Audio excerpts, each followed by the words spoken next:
세계 최고 두뇌 최대 부호 성공 집단을 탄생시키는 유대 솔로몬 탈무드 제47장 돈 버는 방법, 돈 쓰는 방법.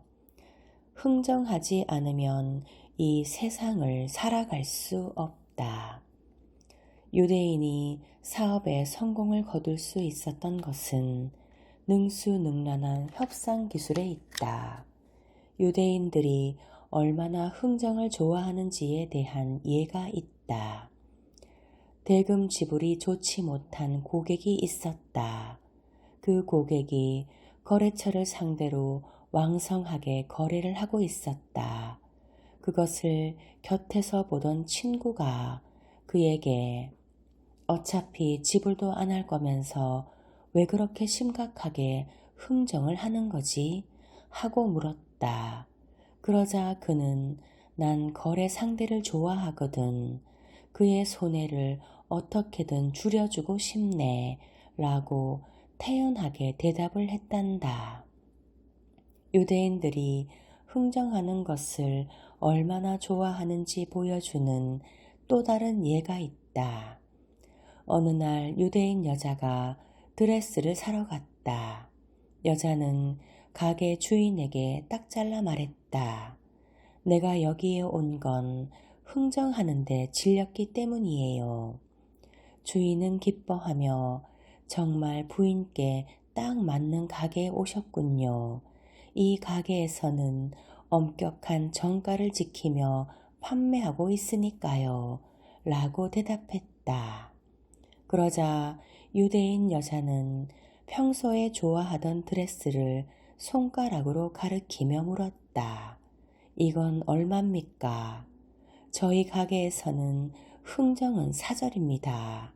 그러나 손님께 많은 정가 150달러인 이 옷을 135달러도 아닌 120달러에 드리겠습니다. 당신처럼 이야기가 잘 통하는 가게에 와서 다행입니다. 6, 70달러에 달라는 말은 않겠어요.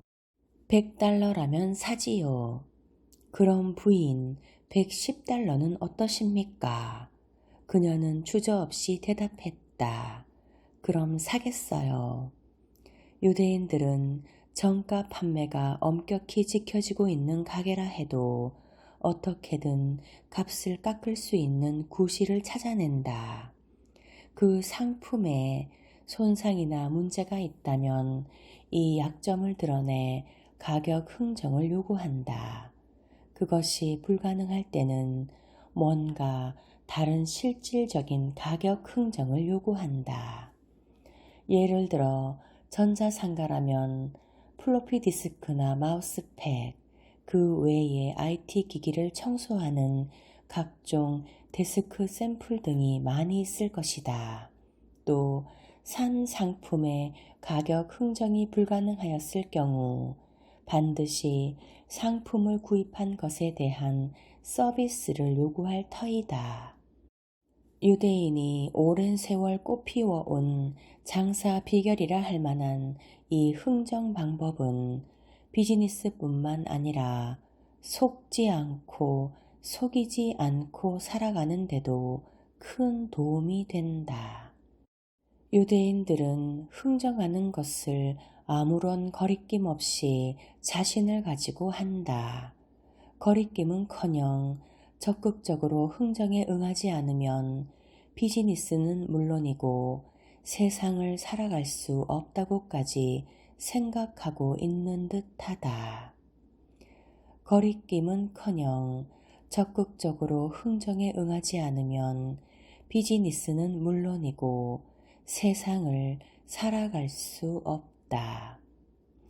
희망 가격을 처음부터 내비치지 않는다.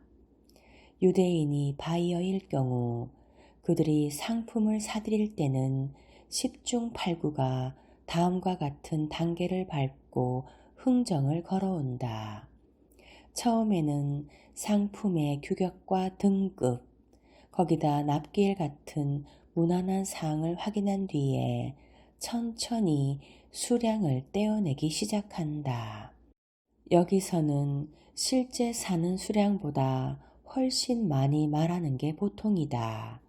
미국에서는 한 갑이면 싸진다는 관용구가 있을 정도로 사들일 양이 많아지면 당연 흥정 가격이 낮춰지는 것이 인지상정이기 때문이다. 파는 입장에서 보면 양이 많으면 생산한 제품이나 그 재고를 줄일 수 있기 때문에 다소 제 살을 깎는 가격이라 해도 낮춰진 흥정 가격에 응하게 마련이다. 그러나 처음에 제시된 양으로 사줄 것이라 생각한다면 감쪽같이 상대방이 놓은 덫에 걸리고 말게 된다. 이는 자주 쓰이는 유대인들의 상투적인 흥정 수법이다. 다시 말해 처음에는 큰 수량으로 상대를 낚아두고 가격 흥정을 붙인다. 그런데 사업 이야기가 최종 단계로 일단락이 끝날 쯤 되면 사들이겠다던 양을 대폭 줄여 처음 싸게 책정된 가격을 완고하게 요구한다. 유대인은 무슨 일이 있어도 자신이 원하는 가격을 처음부터 내비치지 않는다. 그렇다고 너무 차이가 나는 헐값을 부르는 일이 많은 것은 아니다.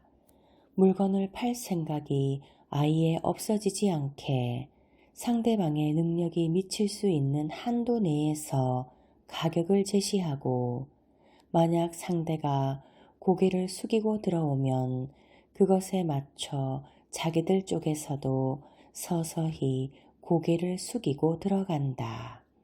그런 식으로 타협점을 찾아내는데 상대를 설득하기 위해 사람의 감정을 흔드는 다양한 테크닉을 구사한다.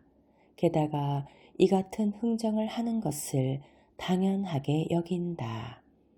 그런데 그들이 좋아하는 이 같은 흥정 방법은 유대인 어머니로부터 아이에게로 대대로 이어온다.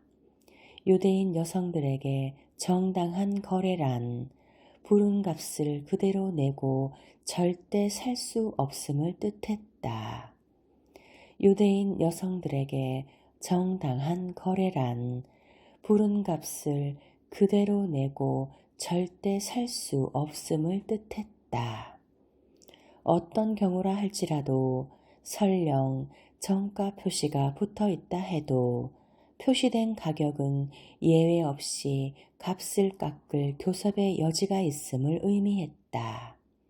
값을 깎는다, 즉 흥정한다는 것은 여성들이 물건을 살 때 취했던 지극히 자연스럽고 상식적인 절차였다. 예를 들어 청과물 가게에서 이 오이는 얼마입니까? 라고 손님이 물었다 하자. 부인 5개에 $2입니다. 그럼 그녀는 그 중에 하나를 가리키며 그럼 이건 얼마입니까? 라고 묻는다. 50센트입니다. 가게 주인이 대답하면 영락없이 그녀는 그럼 처음 말한 대로 주세요 하고 말한다. 이것이 아주 당연하게 여겨진다. 윈윈 협상 전략. 협상은 단순히 서로 토의하는 디스커션을 뜻하지 않는다. 협상과 토론은 근본적으로 다르다.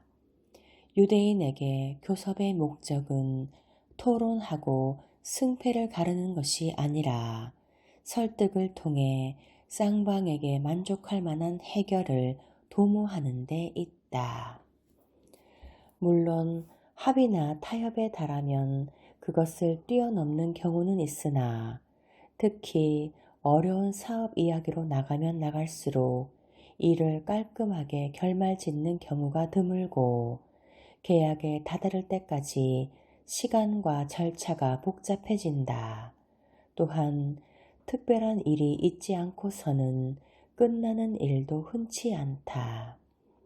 유대인은 거래를 할 경우 사업 이야기에 진전이 보이지 않거나 난항을 겪으면 화제를 바꿔 자신들의 재치가 번뜩이는 에피소드나 우스갯소리를 자주 피력한다. 이것은 서로의 긴장감을 풀고 그곳의 분위기를 완화시키며 교섭을 유리하게 전개하는 데 효과적으로 만드는 그들의 상투적인 수법이다. 이런 예가 있다. 한 유대인이 대기업 바이어와 사업 이야기를 할 때 그는 매수 상품이 가끔 부족했던 이유로 상대와의 가격 흥정 요구를 딱 잘라 거절당했다. 그러자 그는 다음과 같은 예를 들어 이야기를 꺼냈다. 형제가 남은 파이를 서로 나누는 것 때문에 심하게 싸움을 하고 있었다. 둘 다 큰 쪽을 갖고 싶어 했기에 누가 그것을 먹을지로 옥신각신했다. 형이 칼을 들고 자기 몫을 먼저 크게 자르려 하자 그 순간 아버지가 오셨다. 그래서 그 둘 사이를 말리려 아버지가 말을 꺼냈다. 잠깐 아버지 말을 좀 들어보렴. 누가 먼저 파이를 자르던 상관없으나 한 사람이 파이를 자르면 다른 한 사람이 두 조각 중 하나를 먼저 고르기로 하자. 그 말을 듣자 형제는 자신의 이익을 지키기 위해 마지못해 파이를 정확하게 두 조각으로 잘랐다고 한다. 이 이야기는 교섭의 본질을 정확하게 꼬집고 있다. 교섭은 일방적으로 이익을 쟁취하는 것이 아니라 둘 다가 만족할 수 있도록 해결해야 함을 뜻한다. 교섭은 일방적으로 이익을 쟁취하는 것이 아니라 둘 다가 만족할 수 있도록 해결해야 함을 뜻한다. 한쪽 당사자만 100% 만족하려는 생각으로는 상대방과 합의하기 어렵지 않겠는가. 둘 다 완전히 만족스럽지 못하게 끝날 수도 있으나 서로 양보하는 것이 바로 교섭이라 가르치고 있는 것이다. 둘 다 완전히 만족스럽지 못하게 끝날 수도 있으나 서로 양보하는 것이 바로 교섭이라고 가르치고 있는 것이다. 이 이야기를 바이어에게 꺼내자 꿀먹은 벙어리가 되어 타협의 길을 다시 모색하지 않을 수 없었다. 공평을 기하는 것이 유대인이 생각하는 교섭, 더 나아가 흥정의 본질이다. 공평을 기하는 것이 유대인이 생각하는 교섭, 더 나아가 흥정의 본질이다. 눈물과 웃음의 예지, 유대인의 유머, 모호한 명령. 상사가 부대에 들어온 신병들을 훈련시키고 있었다. 그가 고함을 질렀다. 우양우, 좌향좌. 그때 어느 유대인 사병은 가만히 서 있었다. 상사가 유대인 신병을 향해서 고함을 질렀다. 왜 그래? 유대인 신병이 대답했다. 나는 상사님께서 결심하실 때까지 기다리고 있습니다. 오른쪽으로 가라는 말인가요? 아니면 왼쪽으로 가라는 말인가요?